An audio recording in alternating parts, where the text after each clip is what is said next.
Et bonjour à tous, c'est Dara Vigilante et bienvenue pour les critiques de la semaine. Je suis désolé, hein, j'ai pas eu le temps de faire un comics web TV, donc ça sera des critiques toutes simples enfin, sans vraiment de présentation, enfin de comics web TV complet. Donc je vais vous présenter 4 titres, donc 3 DC et un Marvel. Et on commence avec le Superman Unchained, enfin Superman saga du mois numéro 9, qui contient justement Superman Unchained numéro 6, Batman Superman numéro 7, Action Comics 27, Superman 27 et Superman Wonder Woman numéro 4. Alors on commence avec Action Comics, avec Superman Unchained scénarisé par Scott Snyder et dessiné par Jim Lee. Donc il n'y avait pas de Superman Unchained dans le numéro 8, ce qui m'avait fait un peu zapper cette série. Et grosse erreur, parce que je pense que bah, la série en est au numéro 7 je crois, aux États-Unis. Je crois que c'est le dernier en plus, le numéro 7. Et là, on est au numéro 6. Et je trouve le numéro intéressant. Parce que voilà, bah, l'action entre Superman et Wraith, c'est super sympa. On se rend compte que ces deux-là ont des points communs en plus du fait des surhommes extraterrestres travaillant pour les États-Unis. Mais Superman, il me fait enfin, du moins, Wraith me fait un peu penser à la version Red Son de Superman. Autre moment clé dans le numéro, c'est bien évidemment cette petite scène enfin, cette petite complicité entre Superman et Lois, hein, qui est vraiment bien mis en scène, j'ai trouvé. Donc non, c'est vraiment pas mal. Petite référence, je pense, à leur amour pré-New 52. Donc non, voilà, c'est artistiquement, c'est très bien réussi. Puis j'ai beaucoup apprécié le petit, bah, déjà le cliffhanger de fin qui est plutôt cool. Et la petite apparence, petit caméo de Batman et Wonder Woman au début d'histoire que j'ai trouvé vraiment sympa. Donc non, non, franchement super cool. On passe ensuite à Batman Superman numéro 7 et là ça commence à partir en vrille. Parce que j'ai commencé à avoir vraiment du mal en fait avec la fin de cet arc. Euh, Comment dire? Là, le premier arc, j'ai trouvé ça très très bon. Mais là, c'est vraiment en dessous, je trouve. De toute façon, le format de publication, je le trouvais sympa au début, mais là, il commence à devenir un peu chiant. Donc, il faut savoir que c'est un format qui se lit comme ça, mais et non comme ça. Mais par contre, cette double page, je la trouve magnifique. Voilà, à part ça, c'est un peu chiant, quoi, ce petit côté jeu vidéo. Le scénario est pas forcément mauvais, hein, mais concrètement, si on cherche, enfin, si on essaie de creuser, de fignoler un petit peu, bah, comme nous autres reviewers de comics, bah, c'est un peu chiant, quoi. C'est un peu chiant, et j'espère que le prochain arc, donc l'annual, où il y a une rencontre entre toute la Bat Family et la Superman Family, et les débuts de Force Contact, sera un peu mieux. Donc voilà, c'est vraiment ce que j'espère. Parce que là, déjà, on est content que l'arc se finisse, hein, mais par contre, les dessins de Brad Boff sont vraiment à tomber par terre, je trouve. Voilà. Même si je préférais les dessins de l'ancien dessinateur. Mais ça, c'est personnel, hein. Voilà. On passe ensuite à Action Comics, scénarisé toujours par Greg Pak, qui est dessiné par moult dessinateurs. Alors, Superman a trouvé un espèce de petit fils de substitution en la personne d'une bestiole extrêmement chelou. C'est une espèce de mini Diablo. Il ressemble à Diablo en fait. Et ce truc-là. Et il sait dire que Baka. Plus d'autres trucs. Voilà, ça c'est un peu chiant. Pendant ce temps-là, Lana continue à s'attirer des embrouilles. Et sûr du fait que Clark la protégera quoi qu'il arrive. Ah, ça me fait très penser à Smallville cette merde. Mais bon. Voilà. Ensuite, ça va l'amener du coup à découvrir quelque chose. C'est un scénario un peu doux. Ouais, c'est même super doux en fait. J'ai l'impression que c'est un mélange des Feux de l'amour et de Superman. C'est ultra chiant. Il y a un passage extrêmement nostalgique sur l'enfance de Clark qui se retrouve en son petit monstre qui va absolument se sauver. Ouais, bof. C'est pas la meilleure histoire que j'ai lue, c'est vraiment un numéro plus nostalgique avec un petit côté touchant. Et personnellement, c'est pas ce que j'attends quand je lis du Superman, hein, ouais, ouais, on pourrait faire mieux, je pense. Mais bon, ça c'est mon avis. On passe ensuite à Superman 7, scénarisé par Lobdell, pardon, et dessiné par Ed Benz. Conclusion du très long arc Psy-War. Je sais, ça commence à faire long là. Avec Loïs qui est toujours dans un état catatonique. Le parasite toujours qui semble là et qui semble prendre goût à l'énergie qu'elle émane depuis qu'elle a ses pouvoirs psychiques. Ça semble une idée à Clark pour apparemment résoudre le problème. Mais il aura fallu attendre ce numéro. Et c'est pour qu'il ait cette idée, il aurait pu avoir avant. Donc bon, voilà. Mais autrement, par contre, là, toujours, hein, la colorisation et enfin, du moins le dessin, je trouve, est magnifique. Hein, c'est juste une tuerie monumentale. Voilà, moi je peux que vous le conseiller. Et enfin, on finit avec Superman Wonder Woman numéro 4, scénarisé par Charles Soule et dessiné par Tony S. Daniel. Et c'est très très bon. La love story entre entre Wonder Woman et Superman ne s'en finit plus. C'est juste génial. C'est vraiment. Enfin, c'est voilà quoi. Les gars sont ensemble et ils sont contents d'être ensemble. Rien que la couverture, ça évoque quelque chose, hein. Voilà. Mais non, c'est plutôt cool. Ce numéro se voit un peu plus centré sur la relation entre Zod et Superman, puisque on va vraiment connaître les intentions de Zod vis-à-vis donc de la Terre et tout ça. Clark va se rendre compte que Zod est pas si innocent que ça, que ça va attirer des ennuis pour la Terre et pour Krypton. Enfin, du moins pour la Terre, des dangers de Krypton pour la Terre. Le cliff de fin nous laisse envisager que quelqu'un arrive sur Terre et que ce quelqu'un, c'est quelqu'un qu'on connaît, mais je ne dirais pas qui pour ne pas spoiler, mais c'est vraiment cool. Puis après, on a le droit à un petit backup, alors backup que j'ai trouvé excellent. En fait, c'est comment comment réagissent l'entourage de Clark et de Diana suite à leur révélation que le monde entier sache que Superman et Wonder Woman sont en couple. Donc comment réagit Batman, comment réagit Luthor. Non, c'est plutôt sympa et franchement cette série est excellente et graphiquement c'est pas mal du tout. Pas mal du tout. On passe ensuite à Justice League numéro 26, Justice League Saga numéro 11, mais qui contient l'épisode 26 de Justice League, 10 de Justice League of America, 26 de Suicide Squad, 26 de Flash et 26 de Green Arrow. C'est toujours Forever Evil, avec un numéro un peu plus centré sur Grid. Enfin, Grid qui va nous expliquer les différents origines de personnages tels que Power Ring, Johnny Quick et Atomica. C'est un numéro très très court, hein, c'est un peu ça à la limite que je pourrais reprocher. Ah, ça tient sur ça en fait. Ça tient que sur ça. Donc, c'est vraiment rien, hein. Ce dernier se pose beaucoup de questions sur le syndicat du crime, donc il va passer, comme je dis, en revue les origines de trois des personnages. C'est une histoire bien écrite, on sent la recherche sur les origines des protagonistes, on garde une certaine ligne conducteur dans le récit, donc c'est plutôt pas mal. On change juste les détails et les comportements de certains personnages. Difficile de croire que Atomica, qui était rencontrée au début des New 52, est en fait une putain de psychopathe. Mais bon, voilà. Non, c'est bien mis en scène, c'est plutôt sympa.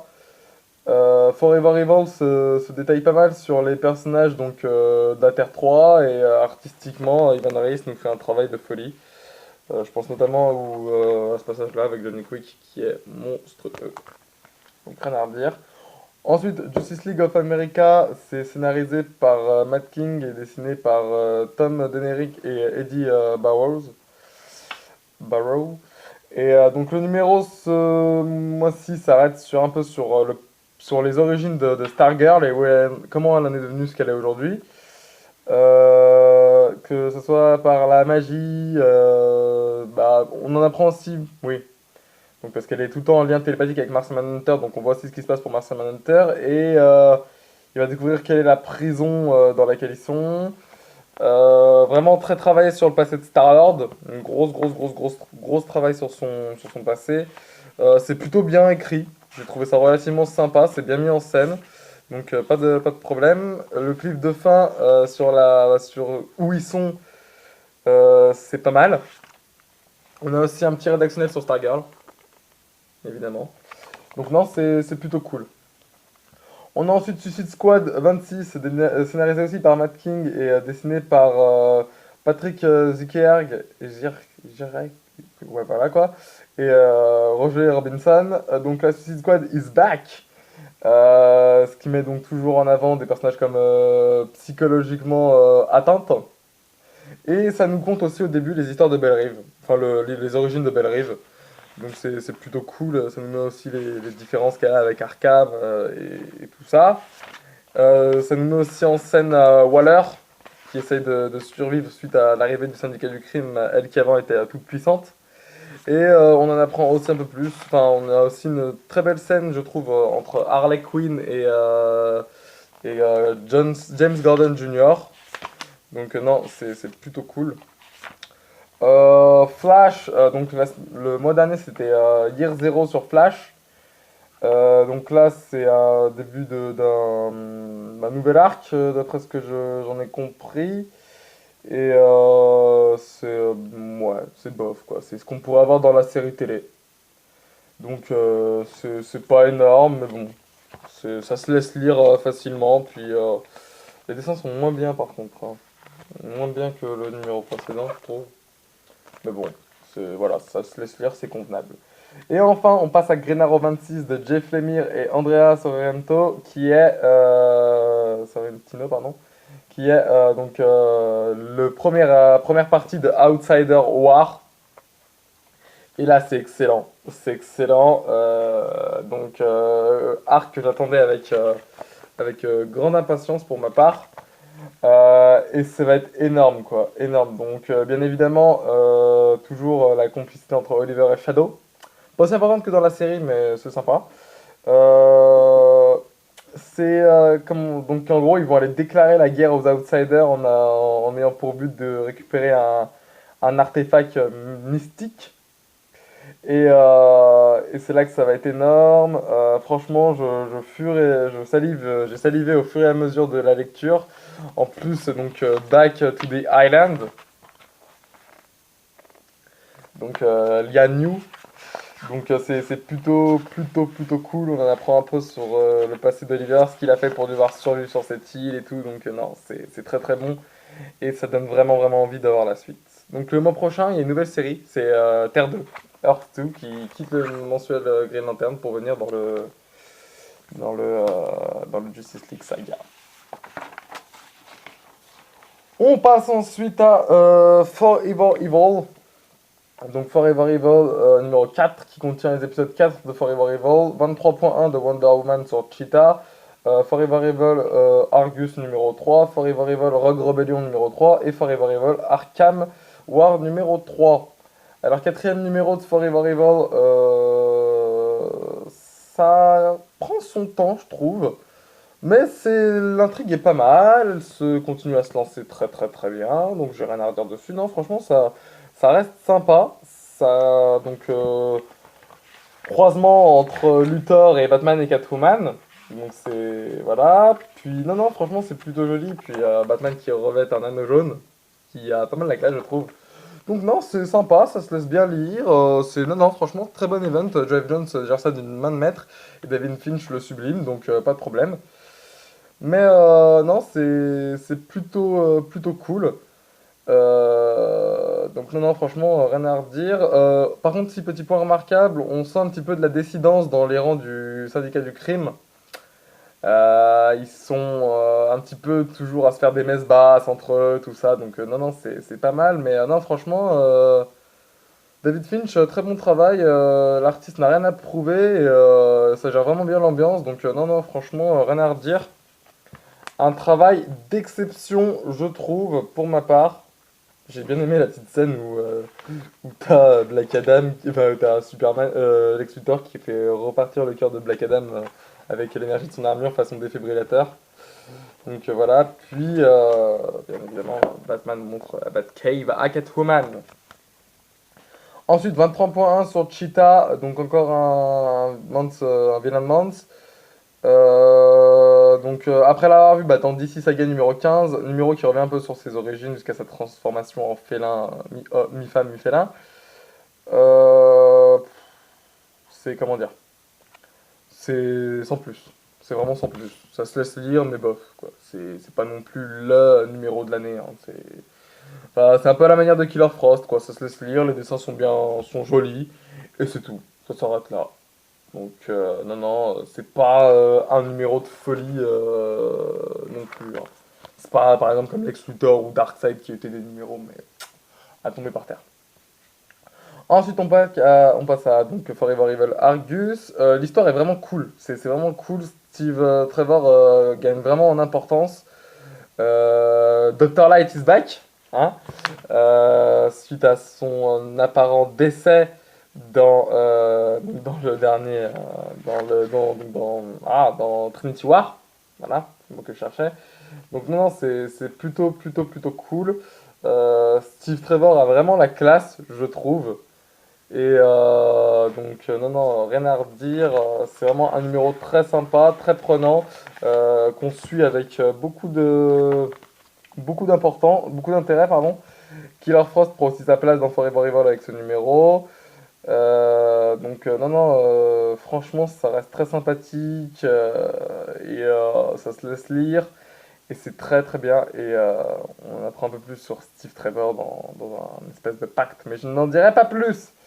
Mais voilà, c'est vraiment très très cool. On passe ensuite à Forever Evil, Rogue Rebellion, scénarisé par Brian Bucaleto et dessiné par Scott Epbrump et Andre Coeletto. C'est pas la série que je préfère. Donc l'affrontement entre du moins les Rogues qui eux contestent les Rogues donc qui sont les Lascars en BF, hein, qui contestent l'autorité du syndicat du crime et qui vont se heurter au syndicat et notamment à des bats vilains. Je pense notamment à Poison Ivy, au ventriloque. Bon voilà. Donc non, c'est plutôt bien mis en scène cette réunion des méchants. Puis à la fin, on a les Man-Bats qui font aussi une apparition. Donc bon voilà, c'est sympa, mais les Rogues se heurtent à des vilains plus coriaces qu'eux, les Bats vilains, hein, la Bat Rogue Galerie. Bon voilà quoi, c'est sympa, ça se laisse bien mis en serre, c'est bien mis en scène, c'est vraiment cool. Mais c'est pas un numéro. Déjà, j'ai un peu de mal avec les Rogues parce que c'est pas la série que je préfère. Donc voilà quoi. On passe ensuite à Forever Evil Arkham War, qui est sans doute la série sur laquelle je fondais le plus d'espoir, mais qui est la moins réussie. Et c'est vraiment, vraiment dommage. J'attendais beaucoup de cette série. Je suis un peu déçu. C'est dommage parce que Gotham City est probablement l'une des villes les plus intéressantes de DC. Mais le traitement qu'on lui réserve dans cette série, c'est vraiment plat. C'est planche à pain, quoi. Donc non, c'est vraiment dommage, quoi. C'est aucun... chacun des méchants est réduit à rien, quoi. C'est-à-dire que Croc, il veut se venger de la surface. Le pingouin, c'est un homme d'affaires véreux.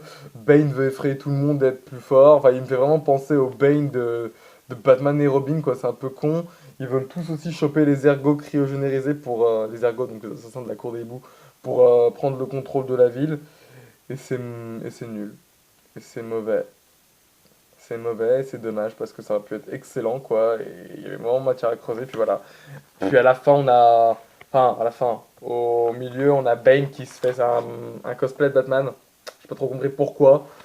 Parce que, en fait, il a compris que Batman inspirait plus sa terreur que lui. Du coup, le mec se fait un cosplay. Mais bon, c'est ridicule, quoi. Ridicule.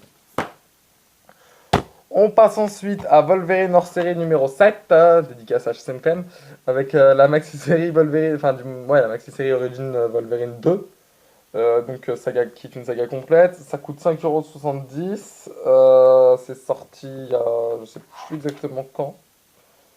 Sorti le 18 septembre, il me semble. Et très bonne idée donc de la part de Panini de sortir pour une fois ils font du bon boulot, de sortir de la part de sortir cette mini-série en kiosque, puisque c'est bien sympa de la sortir à 5,70 parce qu'elle pourrait faire 15 € en librairie, mais bon voilà, c'est sympa. Alors on va être clair, c'est pas une purge ignoble, c'est même très très bon, c'est très sympathique. Mais un intérêt que pour les gros gros fans hardcore de Wolverine, hein. Parce que, donc, sous prétexte de revenir dans le passé de Wolverine, c'est Karen Gillan qui est au scénar et il nous offre un scénar un peu plat, mais c'est pas extrêmement banal, c'est plutôt sympa. Le peu de temps qui passe sur le personnage nous apporte des choses consacrées à Sinister, Creed ou Logan. Et le pitch de la série, c'est que Sinister a découvert Logan peu après qu'il ait disparu avec donc sa meute de loup à la fin d'Origins. Et bien entendu, ils vont se rencontrer quelques décennies, même quelques centaines d'années avant la formation des X-Men et donc que Logan fasse partie des X-Men. Bien que Sinister ne l'ait jamais mentionné après, mais bon, ça c'est... Hein. Et donc voilà, et c'est plutôt sympa, ça se laisse lire. C'est un peu space par moment, mais autrement non, c'est... Voilà, moi j'aime bien, c'est plutôt cool. Les dessins par contre sont très très très très très très jolis. Enfin, c'est plutôt joli. La couverture elle est claque. Il y a une parodie de la couverture, je crois. Ouais, une parodie version Deadpool qui m'a fait beaucoup rire.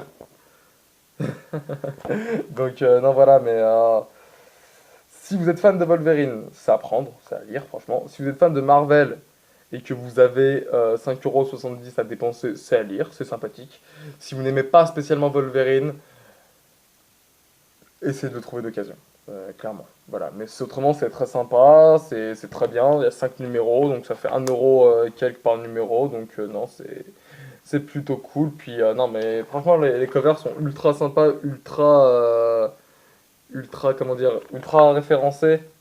Hein, celle-là me fait beaucoup penser à Weapon X, je sais pas pourquoi. Mais donc non, c'est super cool. Franchement, je vous le conseille. C'est pour les fans de Wolverine, du moins je le conseille parce que c'est grandement, grandement sympathique. Hein. C'est très sympathique, avec une couverture plutôt cool. Puis les dessins et l'histoire sont plutôt sympas. Voilà. Dernière sortie, surprise, Godzilla en DVD, donc le Godzilla de Gareth Edwards. Ouais, c'est la sortie DVD de la semaine. Alors oui, la première fois, il est nul. Hein. La première fois, je vous le concède, le visionnement n'est pas excellent. Mais après, second visionnage, c'est un peu mieux, ça passe mieux. La pilule déjà est... J'ai plus apprécié l'histoire à partir du second visionnage, on va dire. Voilà. Donc c'est une très très bonne, c'est un bon film, mais pas non plus le meilleur film du monde. Mais je reviendrai là-dessus, je ferai une vidéo spéciale Godzilla. Voilà, voilà. Quant à moi, je vous dis à bientôt pour de prochaines vidéos et donc le retour peut-être de l'émission Comics Web TV. Bye bye!